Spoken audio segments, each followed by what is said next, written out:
Okay, so here we go, section 4.8, triangles and coordinate proof.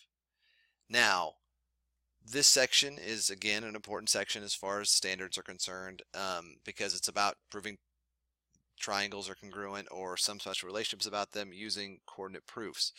For the most part, what we'll spend our time with is learning how to place drawings, giving certain specifications on coordinate proofs on a coordinate plane. So, as you can see here, use coordinates to prove simple geometric theorems algebraically. We'll come back to that really more in class. We've used coordinate geometry to prove triangles congruence. We did that in section 4.7. Now we're going to position and label triangles for use in coordinate proofs and then write coordinate proofs. So the first question is this: position and label right triangle XYZ with leg XZ d units long on the coordinate plane. Okay, so I know this seems weird, so I'm just going to kind of throw it at you, and like I said, we'll spend time in class talking about this a bit more. So here's the drawing. So we have a right triangle, and I want leg Z to be d units long, or sorry, leg XZ be d units long. So here's the deal. What I really have to do is just draw a right triangle. And what I really want to do as best I can is find, I got to make a leg XZ.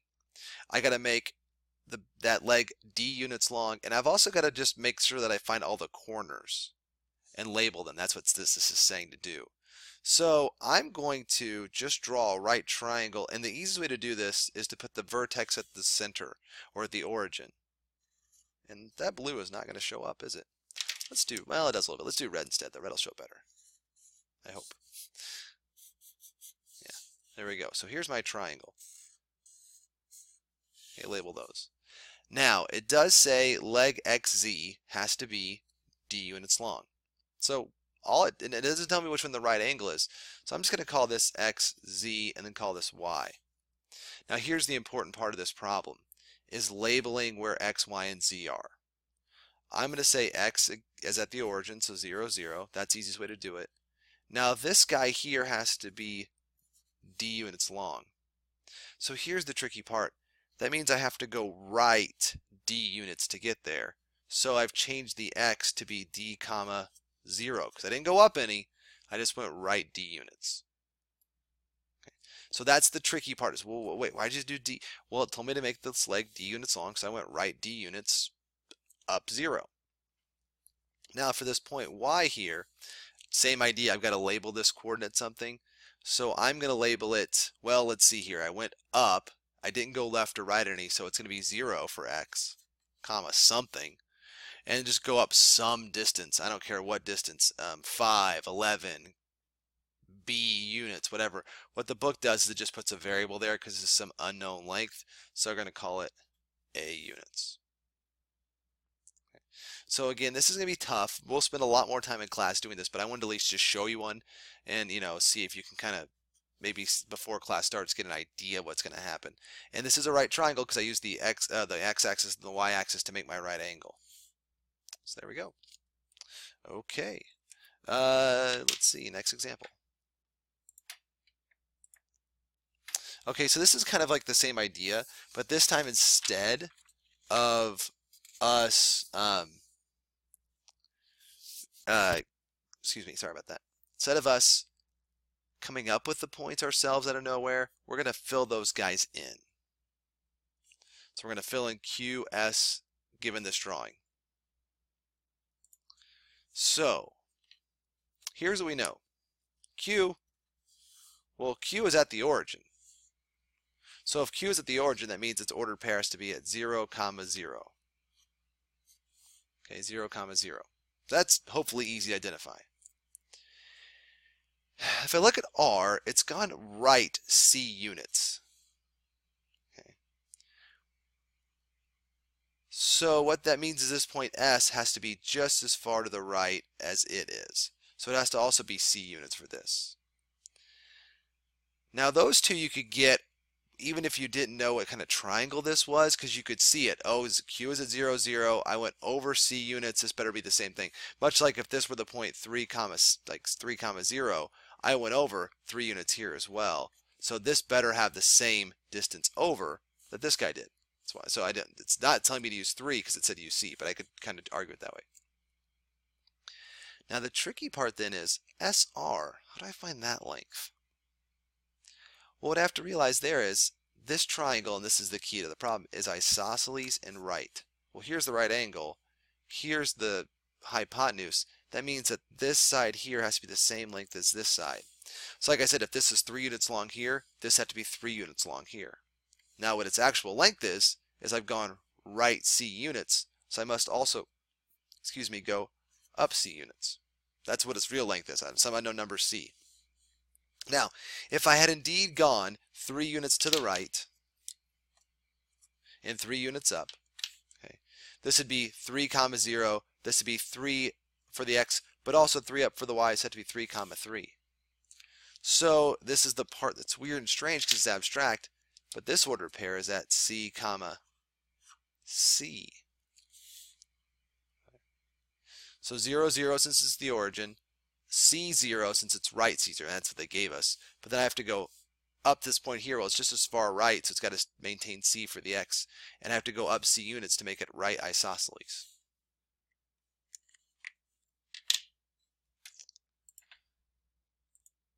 Okay. So this question is going to pop up on the screen. It's going to ask you which one of these 2 points here would A and C have to be, would it match with here?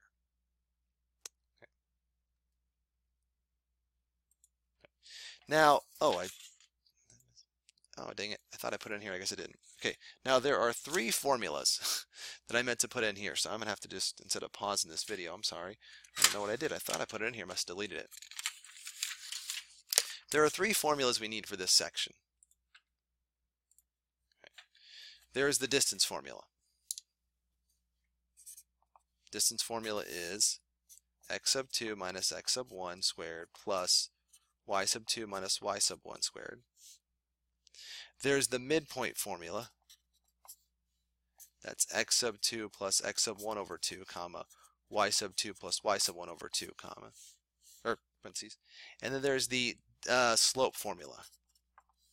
y2 minus y1 over x2 minus x1. Okay, those 3 formulas we need for the rest of this section.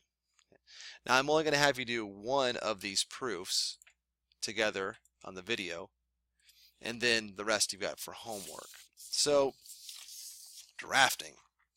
Okay. Well, write a coordinate proof to prove that the outside of this drafter's tool is shaped like a right triangle. The length of one side is 10 inches, and the other end is 5.75 inches. Okay. So here's our job. We've got to prove that these 2 guys here form a right angle for us, basically, because it's supposed to be a right triangle. Which means in order to do that, I have to prove that they're perpendicular. Okay. Now make a note to yourself back on your formulas. For the distance formula, what you can use that for is length. How long is something? Midpoint, you can prove something's in the middle or bisected. The slope formula allows you to prove that something is parallel or perpendicular. That's what it allows us to do. Okay, so that's exactly what we're going to do, is prove that something is parallel or perpendicular. In this case here, since it is a right triangle, I'm trying to prove it's got a right angle, I've got to prove it's perpendicular. So what I really have to do is find the slope of DE and DF and show that they are opposite reciprocals. Okay. Now in order to do that, I need to know the point D, which is 0, 0. So the slope of DE is it's y minus y, so 10 minus 0, over x, which is 0 minus 0. Well, that because it's a problem. That's 10 over 0. Ugh, that's not possible. It's undefined. Okay. Well, okay, we'll see what that might mean for something else. So now I have to find the slope of df, which if I do that, it's y minus y, which is 0 minus 0, over x minus x, which is 5.75 minus 0. That's 0 over 5.75. Oh, that slope is 0.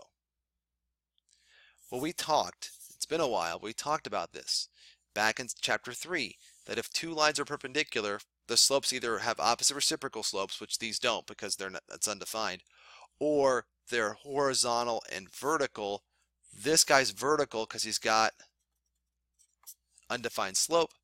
This guy's horizontal because he's got zero slope. Okay. So that was in section 3.4. If you're going, I don't remember doing that. It was 3.4 in the book. So go back and take a look at that. Or come in and see me. Okay. Now, again, we're going to spend more time in class doing this. These coordinate proofs are very, very, very difficult and strange at first, but they come down to basically doing one of three formulas. Length with distance formula, midpoint if you're trying to find the middle of something or show you bisected something, and then the slope formula if it's parallel or perpendicular. Okay. All right.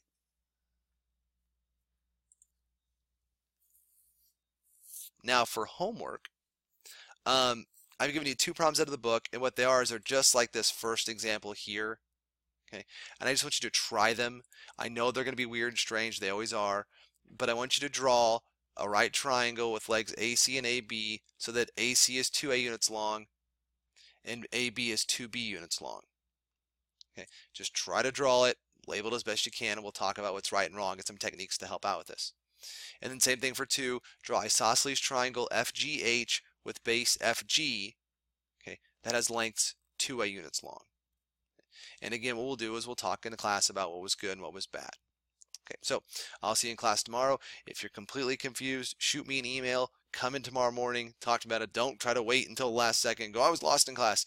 This is a weird section. It's got a lot of stuff we got to unpack together in class. All right, thanks.